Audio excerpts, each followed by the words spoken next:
Gracias, gracias. Buenas tardes.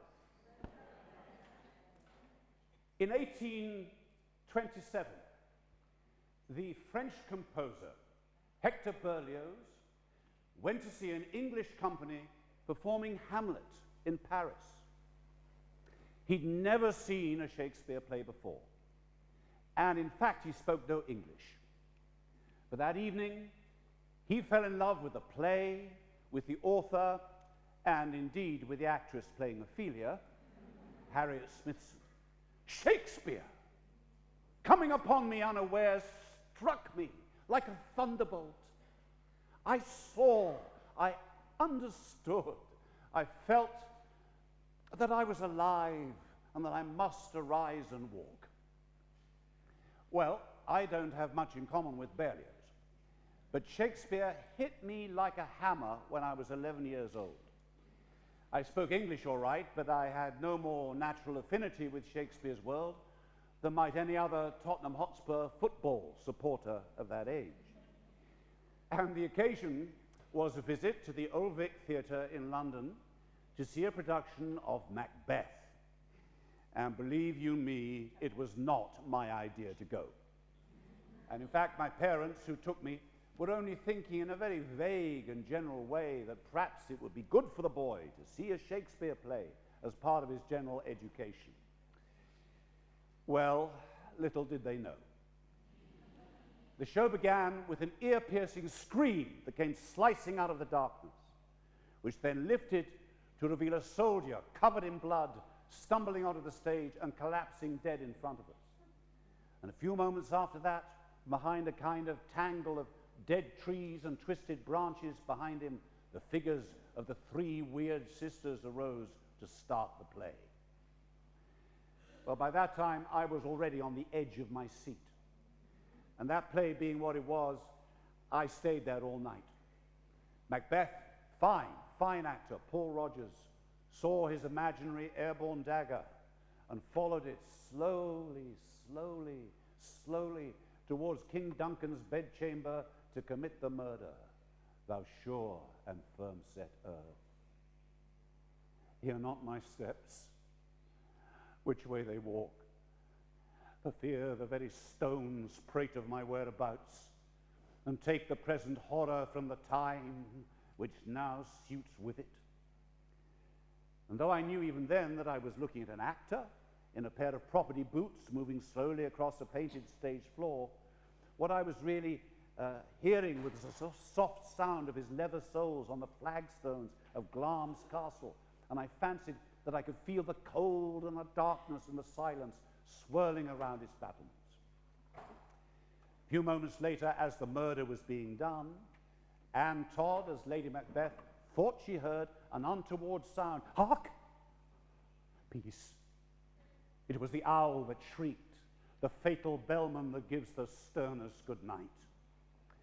And this time, what caught my attention was a kind of jagged contrast in the language between the shriek of the owl and that soft pounding beat of the fatal bellman that gives the sternest good night, as if someone had jammed the phrases up against each other with a wild swoop on the saxophone. Later in the evening, Lady Macbeth walked in her sleep and then finally breathed her last. And at that point, Macbeth looked out at us as if through one of the doorways of hell.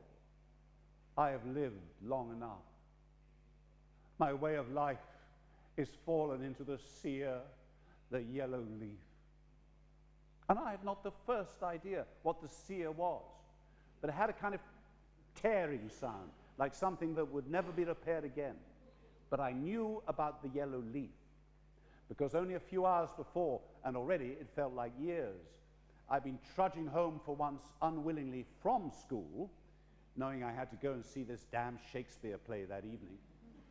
And it was quite a nasty autumn night, and I noticed how the leaves from the trees on our street had blocked up the gutters under yellow street lamps that made the pavements look yellow too.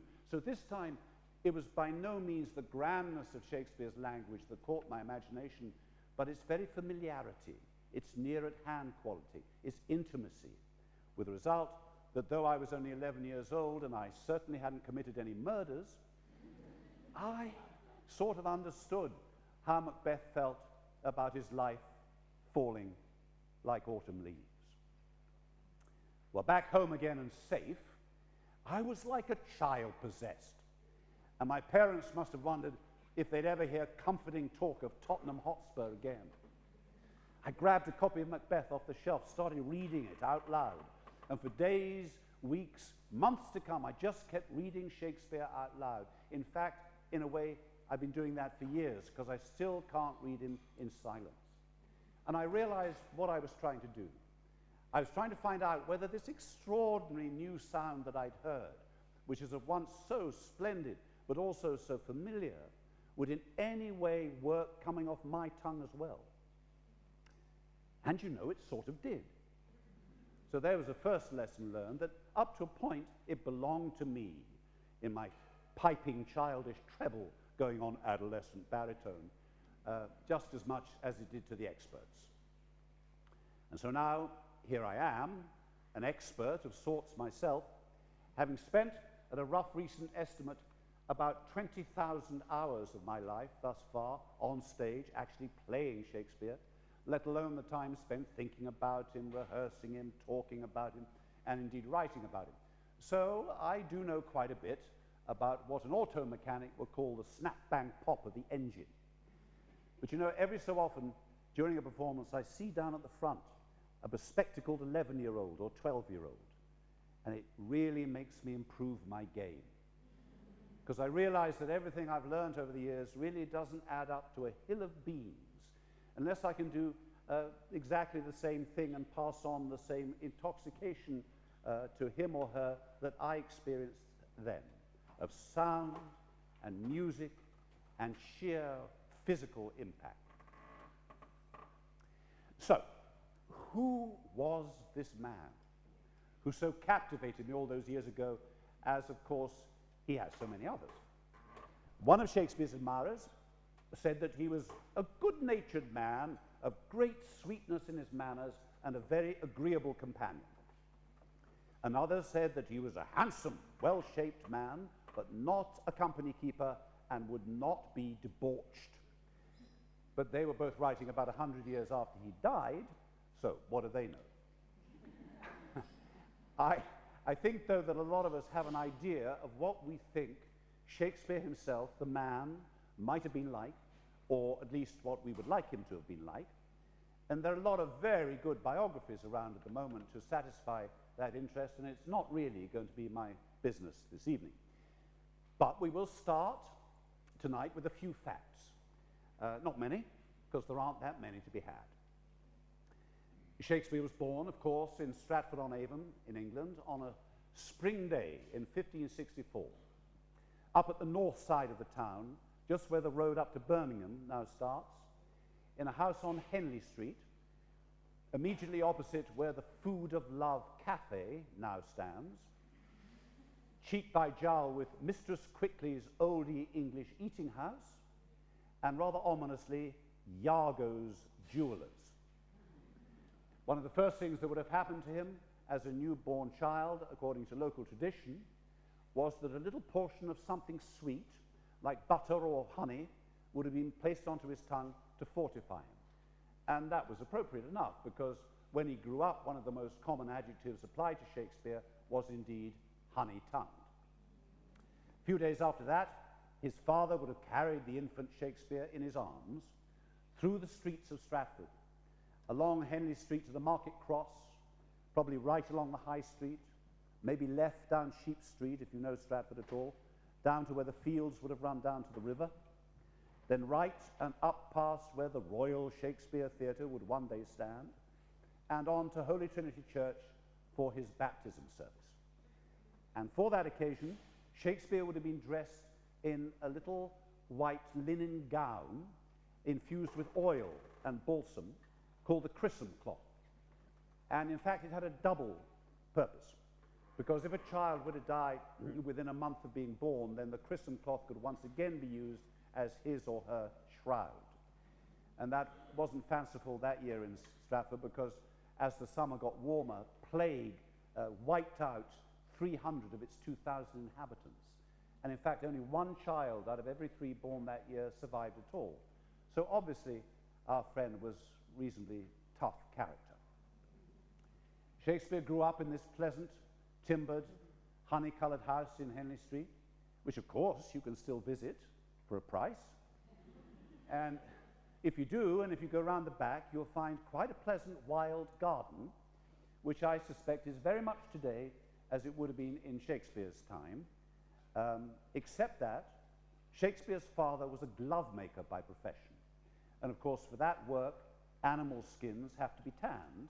So presumably, the foul smells of the trade must have mingled in a somewhat Shakespearean contrast with the hot lavender, mint, savory marjoram, the marigold that goes to bed with the sun, and with him rises weeping.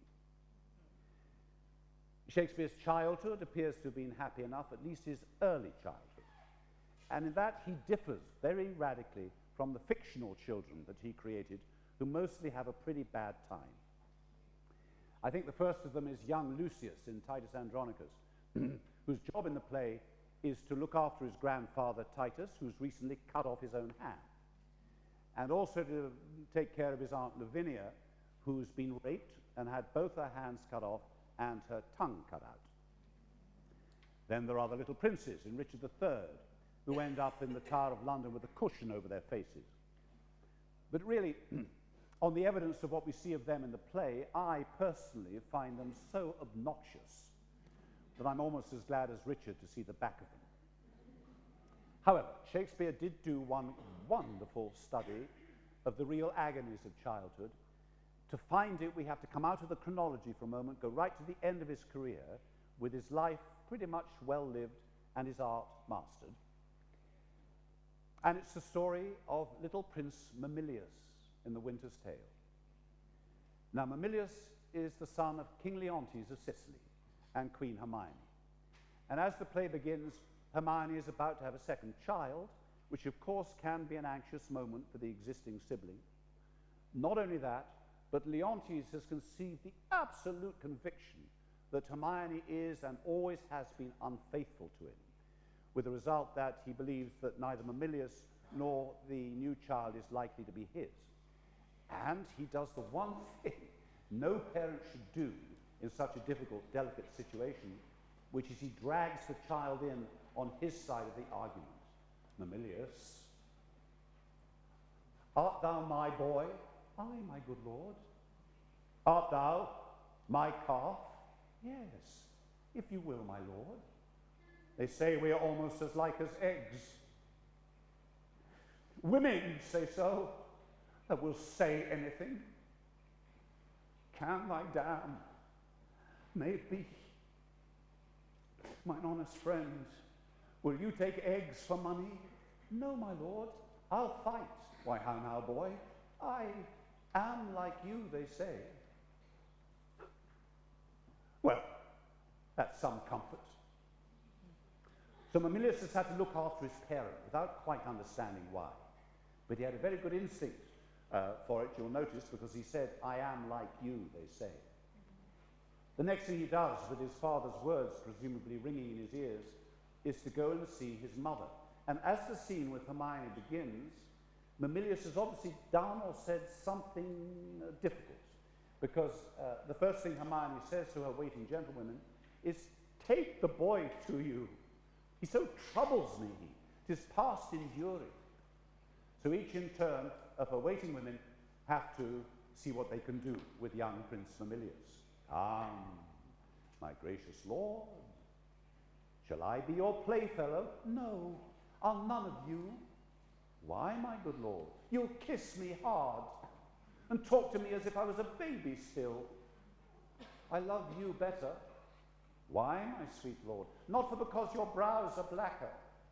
Yet black brows, they say, become some women best, so that there be not too much hair there, or in a semicircle, or a half moon made with a pen.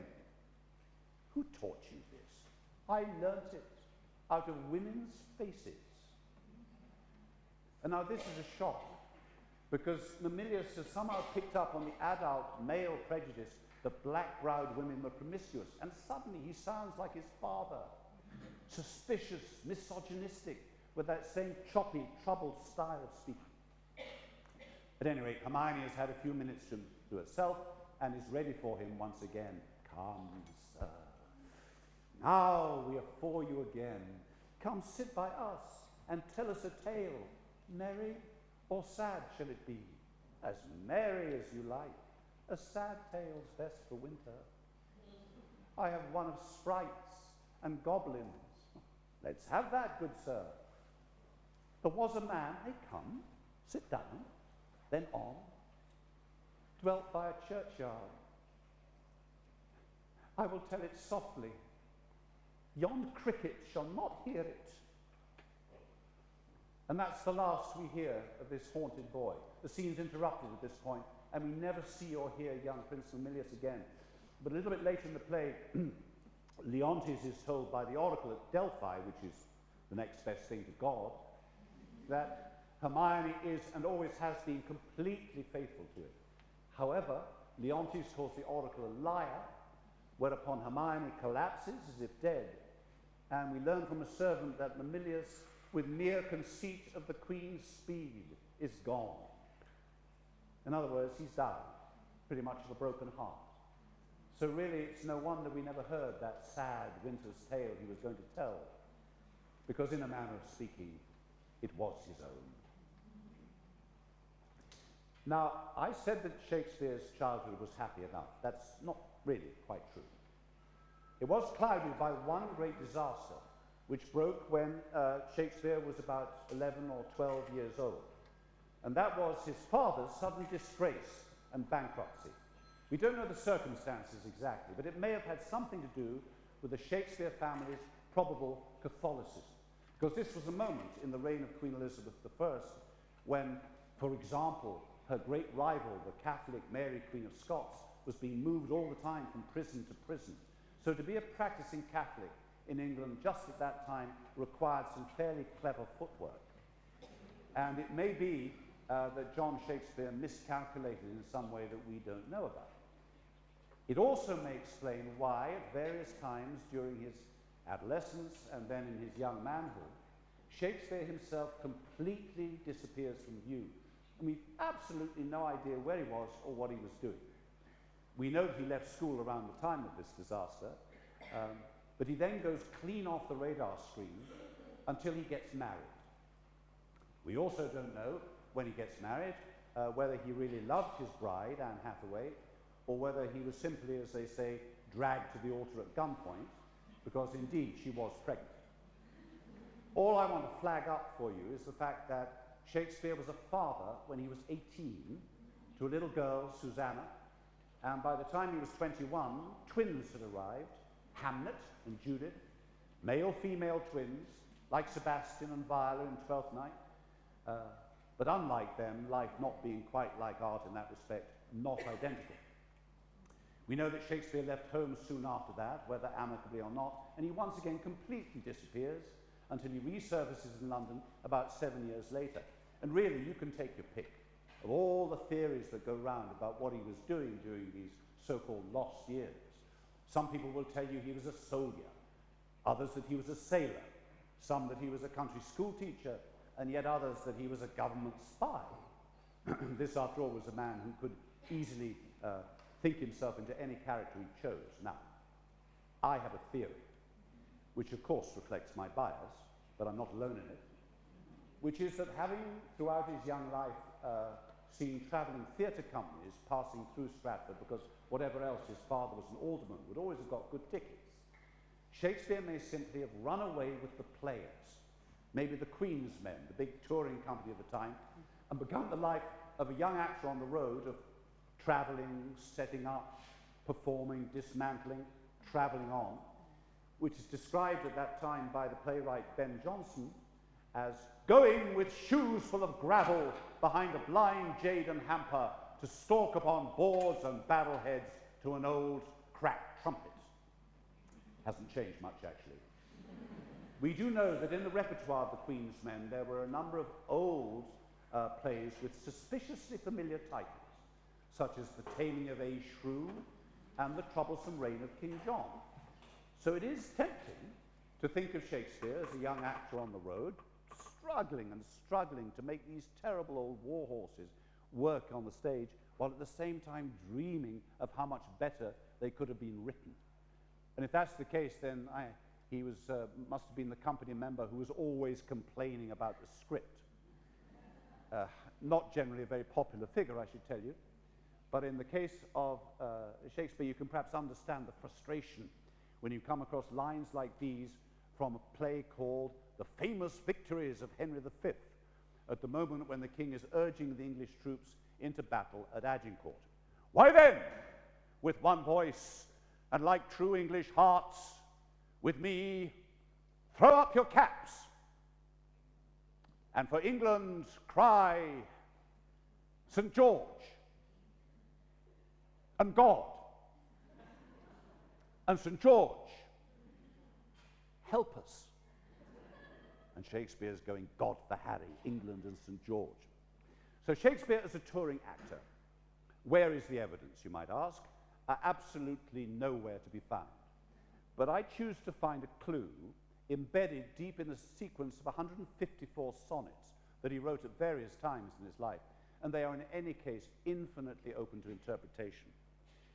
Some people will tell you that these sonnets are purely literary exercises with no personal content at all.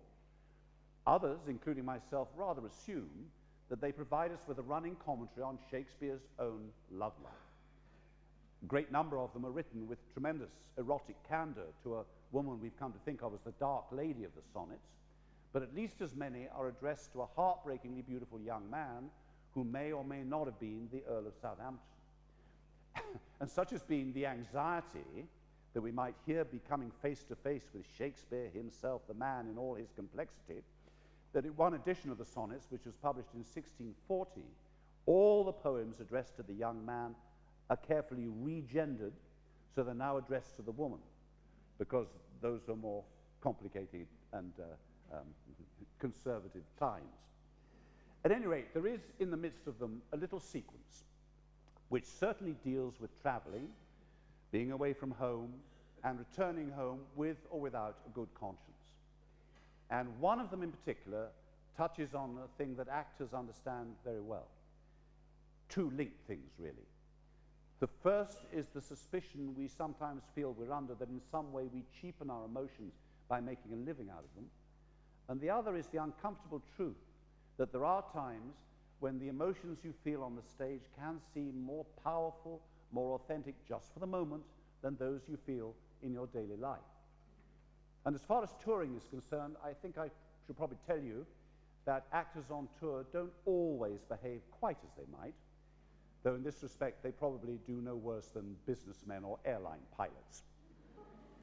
Actually, in my experience, there are really two kinds of touring actor.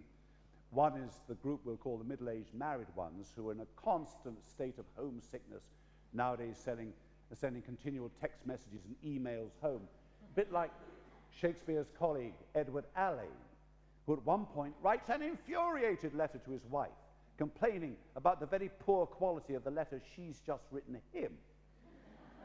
And he says, "You bring me not word of my garden, but next time you will." And then there's a younger group in which we might as well put Shakespeare, who might well be available for romance. And in this poem, he just might be trying to explain to someone at home that whatever has happened with him on the road, he is still faithful to them in his fashion. Alas, 'tis true, I have gone here and there and made myself a motley to the view, gored mine own thoughts, so cheap what is most dear, made old offences of affections new. Most true it is that I've looked on truth askance and strangely, but by all above these blenches gave my heart another youth, and worse essays prove thee my best of love. Now all is done, save what shall have no end. Mine appetite I nevermore will grind on newer proof to try an older friend, a God in love to whom I am confined. Then give me welcome, next my heaven the best, even to thy pure and most loving breast?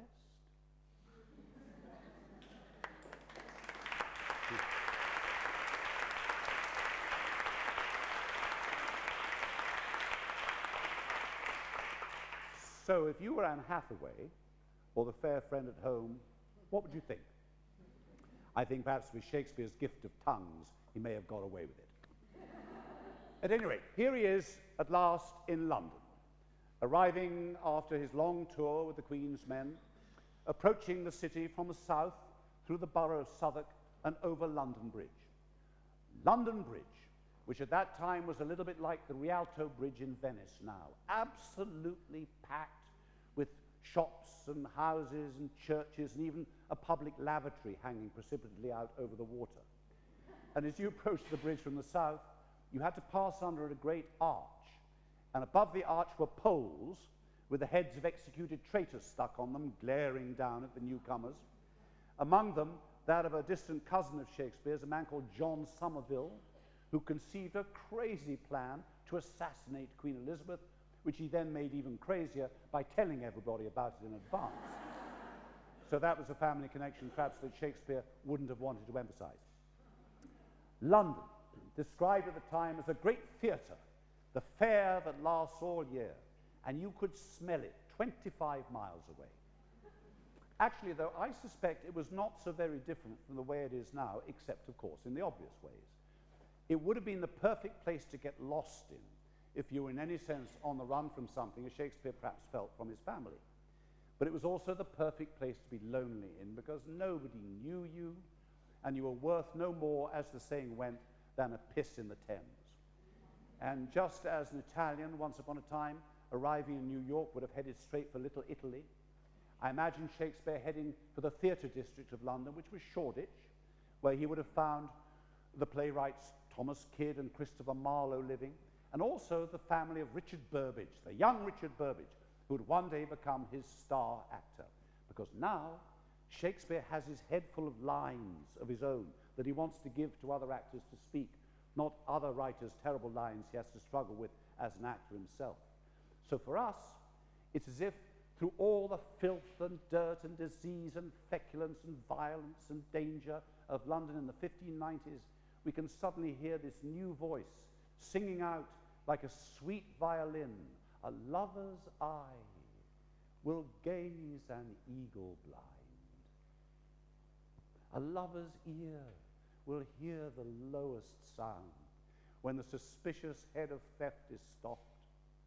Love's feeling is more soft and sensible than are the tender horns of cockle snails. Love's tongue proves dainty Bacchus gross in taste. For valor is not love a Hercules, still climbing trees in the Hesperides, subtle as Sphinx, as sweet and musical as bright Apollo's lute, strung with his hair. And when love speaks, the voice of all the gods makes heaven drowsy with the harmony. And that's Barone in Love's Labour's Lost, one of the very first plays that Shakespeare had put on in London. But he also has his broader London tones of voice as well, because he has at the back of his mind an idea for a farce he's going to write called The Comedy of Errors, which is going to follow the fortunes of two pairs of identical twins. And at one point in it, Dromio of Syracuse has to explain to his master Antipholus how it is that he's being pursued all over town by a woman who in fact has mistaken him for his twin brother and who is now claiming him as her man. I have but lean luck in a match, yet she's a wondrous fat marriage. What does that mean, a fat marriage? Marry her. She's the kitchen wench, and all grease. And I know not what use to put her to, but to make a lamp of her and run from her by her own light. So she bears some breadth. Marry, no more from head to foot than from hip to hip. She's spherical, like a globe. I could find out countries in her. In what part of her body stands Ireland? Marry, sir, in the buttocks. I found it out by the bogs. Where's Scotland? I found it by the Baroness, hard in the palm of her hand. Where England, I looked for the chalky cliffs, but I could find no whiteness in them. Where Spain, oh, faith, I saw it not, but I felt it hot in her breath. Where America, the Indies, marries her in her nose, all o'er embellished with rubies and carbuncles and sapphires, all inclining their rich aspect to the hot breath of Spain. Where stood Belgium, the Netherlands? Oh, sir, I did not look so low. So there's an early portrait of England's national poet. Sizist, sexist, apparently xenophobic, and extremely dirty-minded. Comedy of Errors actually takes place in Ephesus in the distant past, but I'm sure what you're hearing here is London in the 1590s, which was so full of foreigners that it was described by one visitor as sounding like a swarm of bees, and in fact was probably more multi-ethnic than it's ever been at any time since until now. So there's an interesting thought comes as a result of that, which is that if Shakespeare was writing the Comedy of Errors for an audience that included the Spanish and the Scots and the Irish, then that was a pretty bold piece of playwriting. Nowadays, it would probably get sued for racial incitement. But even if he was just writing, as it were, for a London audience, I guess they would have loved this stuff because they would have had that familiar, ambiguous feeling about the strangers in their midst. They would have welcomed them up to a point as an enrichment of the culture, but they would also have feared them as immigrants who might take their jobs. So there you have it, diversity and integration, 1590s style. And one can only wonder what Shakespeare would have come up with if he'd been writing the Comedy of Errors in a World Cup year. From a theatre point of view, though, he'd arrived at exactly the right moment. There'd be no such thing as a theatre in the sense of a building dedicated to the job when Shakespeare was growing up. Actors simply played in inn-yards, guild halls, bear-baiting arenas, or off the backs of their carts. But now a series of purpose-built playhouses was going up all around the edges of the City of London, which of course was a tiny area. And in fact, they were being built just outside the city limits in order to avoid the jurisdiction of the city fathers, who pretty much equated theatres with brothels. And before we judge them too harshly for that, we should perhaps remember that most of the men who owned the theatres also owned the brothels. All these theatres would have had the same design. They would have been round or octagonal courtyards open to the sky, and into the center of them, like a tongue, would have stuck a three-sided stage. And it was a stage which, in an almost literal sense, was suspended between heaven and hell, because there was the roof over the top of it, which was really there to keep the rain off, but which was known to absolutely everybody as the heavens, just as the area beneath the stage, which was reached through a trapdoor, was known as the hell. So, in a sense, whatever the play being done, whether it was a comedy or a tragedy or comical, tragical, historical, pastoral, it must, even in a light way, have reflected man's position in the universe. The first thing we hear of the new man in town comes from an infuriated fellow playwright, a man called Robert Greene. And I think there were a couple of reasons why Greene would be angry with Shakespeare. The first is that Greene, like most of the playwrights at the time, was university trained. He was a university wit. And here suddenly was this working class boy from Warwickshire come to steal everybody's thunder. Not only that, but Shakespeare is established by now as having two professions, as an actor and as a writer, and therefore two incomes. And the strange fact is that at that time playwrights like Greene were paid notoriously badly, whereas actors, perhaps for the last time in history, were paid relatively well. At any rate, this is what Greene had to say. There is an upstart crow, beautified with our feathers, who with his tiger's heart wrapped in a player's hide, thinks he's able to bombast out a blank verse with the best of you, and is, in his own conceit, the only shake scene in a country. Well, apart from getting himself a place in the history books, which he might not otherwise have achieved, Greene is giving Shakespeare free publicity here, because the tiger's heart wrapped in a player's hide is, with a slight adjustment, a line from the play we now know as Henry VI, Part 3. And in it, Queen Margaret, who's a Frenchwoman married to the Lancastrian King of England, is leading the forces of the crown against the Duke of York, who's raised a rebellion against them. And the first thing that Margaret's faction do is to capture York's youngest son, the Earl of Rutland, who's little more than a boy, and kill him. So there's another unlucky Shakespearean child. They then capture the father, the Duke of York. They put him on a molehill on the battlefield, and with the help of a paper crown and a napkin dipped in his son's blood, Margaret exacts this revenge. What? Was it you that would be England's king? Where are your mess of sons to back you now? The wanton Edward and the lusty George? And where's that valiant crookback prodigy Dickie, your boy, that with his grumbling voice was wont to cheer his dad in mutinies? And for the rest, where is your darling Rutland? Look, York, I stain this napkin in his blood, and if thine eyes can water for his death, I give thee this to dry thy cheeks withal. I pray thee, grieve to make me merry, York. What? Hath thy fiery heart so parched thine entrails that not a drop can fall for Rutland's death? Stamp, rave, and fret, that I may sing and dance. York cannot speak unless he wear a crown for York. And lords, bow low to him, she-wolf of France. But worse than wolves of France, whose tongue more poisons than the adder's tooth, but that thy face is visor-like, unchanging, I would essay, proud queen, to make thee blush. 'Tis beauty that doth oft make women proud, but God, he knows, thy share thereof is small. 'Tis virtue that doth make them most admired, the contrary doth make thee wondered at. 'Tis government that makes them seem divine, the want of it makes thee abominable. O tiger's heart wrapped in a woman's hide!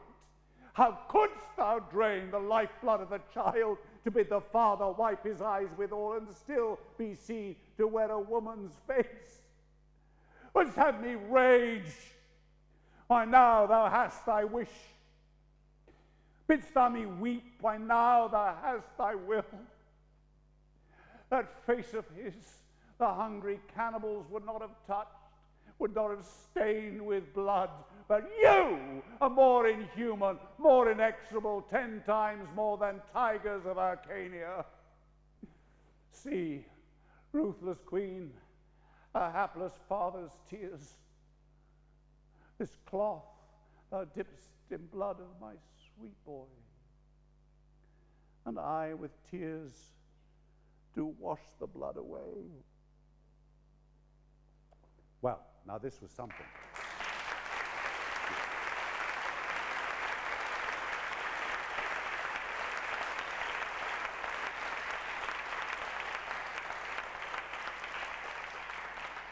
Thank you, thank you. London had never seen anything like this before, and they flocked to it. Henry VI was the most enormous hit. In one sense, the writing style was a little bit similar to that of the reigning playwright star Christopher Marlowe of Tamburlaine and Edward II fame, but with one big difference, which is that Shakespeare always had in his hand a card that Marlowe simply never had, which was his ability, in the words of Feste in Twelfth Night, to sing both high and low. What I mean by that is that I can imagine Marlowe writing the splendid lines in those speeches like, tiger's heart wrapped in a woman's hide, she-wolf of France, but worse than wolves of France. But I can't imagine him coming up with a line like, Dickie, your boy, that with his grumbling voice was wont to cheer his dad in mutinies. And the picture that Shakespeare paints here is so particular. You can almost see York's tears mingling with the blood on the handkerchief, the one thinning and diluting the other like soil laundry under a tap. And this really is what Shakespeare brought to the table theatrically for the very first time in the 1590s, this extraordinary ability that he had of lurching in a split second from high poetic utterance to the most simple human detail. Time and again in his plays, a character reaches an emotional emergency, and you think they're going to take off into splendid poetry, and in fact, they do the exact opposite. They say something very simple, naive, off the point, even a little bit banal. I suppose the best example of all is right at the end of King Lear, when after 5 acts of tragic poetry, Lear stumbles onto the stage with the body of his dead daughter Cordelia in his arms. And just as he's about to die himself, he has a little bit of trouble, either with his or her clothing. And he has to appeal to one of the soldiers who's standing there watching, pray you, undo this button. Thank you, sir. And in a similar sort of way, in Henry IV, Part 2, Mistress Quickly is saying goodbye to her beloved Sir John Falstaff, who's going away to the wars. Well, fare thee well. I've known thee these 29 years, come peace, God time, and an honest and true-hearted man. Well, fare thee well. And again, I can't imagine Marlowe coming up with this detail of the 29 years, not 25, not 30, and in fact not even 29 until peas cod time, which is when the peas finally ripen in their pods. And the way that she starts with this simple, well, fare thee well, then struggles and struggles and struggles to express her love for him, but simply doesn't have the language for it, and has to end with this, simply by repeating this simple, well, fare thee well. Well, you know, what an opportunity this sort of thing offers to the actor. Because as soon as the writing develops this kind of range, a new style of acting can grow up alongside it to deal with it. And we have a funny idea in England, at least, that somehow Shakespeare's actors, the Elizabethan and Jacobean actors, must have been great hams and barnstormers. But I bet that his actors knew very well how to handle these sudden extremes of tone that Shakespeare gives to them, or if they didn't, they pretty soon learned how to. It's very interesting, in 1989, when the Rose Theatre, which was in fact where Henry VI would first have performed, was excavated at last in London, a number of extraordinary things came to light, one of which was the fact that although the theatre held 2,000 people, it was tiny, very, very small indeed. And the courtyard in which the stage sat, not the stage itself, but the courtyard surrounding it, was only 12 meters across, which is much the same as this wall to that wall here. So the audience was right on top of the actors. And the actors must have known, not only, as Hamlet says, how to tear a passion to tatters, but how to act in what we would recognize as a televisual or cinematic style as well. Because believe you me, you have to be able to do both to deal with Shakespeare. And you especially have to do both to deal with his other great innovation at this time, which is his use of the soliloquy convention, the monologue convention. Not a new idea, he wasn't the first to think of it, but he took it far further than anybody had before. These thrilling moments in almost every play when a character is left alone with us, and they start talking very directly to the audience. And we know, listening, that we're getting the truth from them, because that indeed is the deal in Shakespeare. A soliloquizer never tells a lie. And it happens a little bit later, thrillingly, in this same Henry VI, Part 3, when the grumbling crookback prodigy, Dicky of Gloucester, is left alone with us for the first time. The thing to remember about him is that he's a very popular figure on the Yorkist side, brave soldier, loyal comrade in arms, patient under certain physical disabilities that he has, and a much-loved brother. But every so often the stage clears, and he turns to us, and his face changes. I have no brother. I'm like no brother. And this word love, which greybeards call divine, be resident in men like one another, and not in me. I am myself alone. Why? Love forswore me in my mother's womb, and for I should not deal in her soft laws, she did corrupt frail nature with some bribe to shrink mine arm up like a withered shrub, to make an envious mountain on my back, to shape my legs of an unequal size, to disproportion me in every part, like to a chaos or an unlicked bare whelp that carries no impression like the dam. I've often heard my mother say I came into the world with my legs forward. The midwife wondered, and the women cried, why, geez, you bless us, he's born with teeth. Then, since this world affords no joy to me, but to command, to check, to o'erbear such as are a better person than myself. I'll make my heavens to dream upon the crown. And whiles I live to account this world but hell, until this misshaped trunk that bears this head be round impaled with a glorious crown.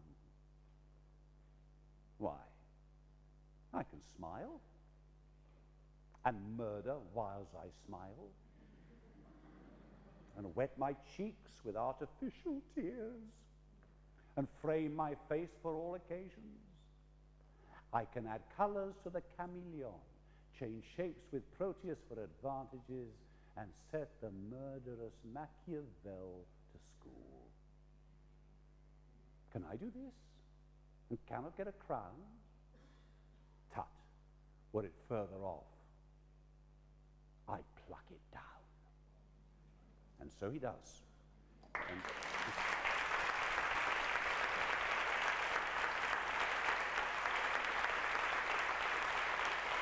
thank you. Indeed he does, and becomes Richard III. Now, I often think it's characters like Richard, the outsiders, the loners, the transgressors, if you like, who get most of the best writing out of Shakespeare at this stage in his career. And I think part of the reason must be that they are compulsive soliloquizers. They talk to us all the time. I haven't actually done the calculation, but I would think that it's characters like Richard III and Iago who get most of the soliloquy time in Shakespeare rather than the good guys. And of course, we're completely fascinated by them. Unnerved, in the case of Richard, this man so forsaken by love from the start that he seems to have absolutely no human feelings at all. Others we find far more congenial, like the great outsider himself, Sir John Falstaff, in Henry IV Parts 1 and 2 and The Merry Wives of Windsor. And I also think that with Falstaff, in a way we come face to face for the very first time in Shakespeare's career with his extraordinary understanding of the nature of love. Not just the raptures of love, like in Romeo and Juliet, but love's unexpectedness, its complexity, its ironies. And what I mean is that Falstaff is whatever you want to call him, a saloon bar philosopher, the lord of misrule, a liar, a cheat, an alcoholic, a thief, whatever you want to say. But you always feel love beating away inside him. Love of life in general, but in particular love for his young protege, Prince Hal. It's a complicated love, because Hal, of course, is the heir to the throne of England, so there's a good deal of self-interest for Falstaff. But I'm sure that he also loves Hal as the son that he's never had. And it's certainly enough to break his heart, because in due course, Hal does become king, gets rid of all his old companions, and in particular, rejects Falstaff, who dies soon afterwards. We then follow Hal through the next play, Henry V, as the conqueror of Agincourt. A brilliant career he has, but it's a career apparently without any kind of love in it at all. Until right at the end of Henry V, he's making a peace treaty with the defeated French. And part of the deal is going to be that he's going to marry the French princess, Catherine. Now, the point about this is it's got nothing at all to do with love. It's a purely political bargain made to bind the two countries together. Catherine certainly has no say in the matter, and as for Hal, well, he doesn't seem much troubled either. Mary, if I could win a lady at leapfrog, or by vaulting to my saddle with my armor on my back, I should quickly leap into a wife. But before God, Kate, I cannot look greenly, nor gasp out my eloquence, nor have no cunning in protestation, only downright oaths, which I never used till urged. Well, so far, so perfunctory. But then, there's an interesting change of tone in his words, and a certain melancholy truthfulness creeps into him. He says, "Thou canst love a fellow of this temper, Kate, whose face is not worth the sun burning, who never looks in his glass for love of anything he sees there. Let thine eye be thy cook. I speak to thee, plain soldier, and while thou livest, Kate, take a fellow of plain and uncoined constancy, for he perforce must do thee right, because he hath not the gift to woo in other places. A good leg will fall, a straight back will stoop, a fair face will wither, and a full eye will wax hollow. A good heart, Kate, is the sun and the moon, or holds his course truly. Well, in one way, this is the typical picture of the world leader who no longer likes to look at his own face in the mirror in the mornings.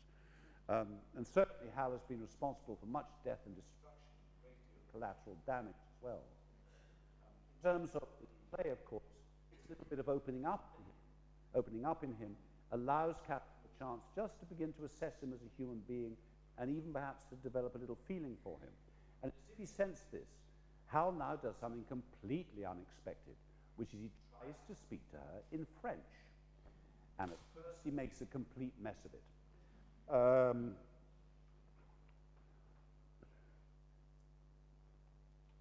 Je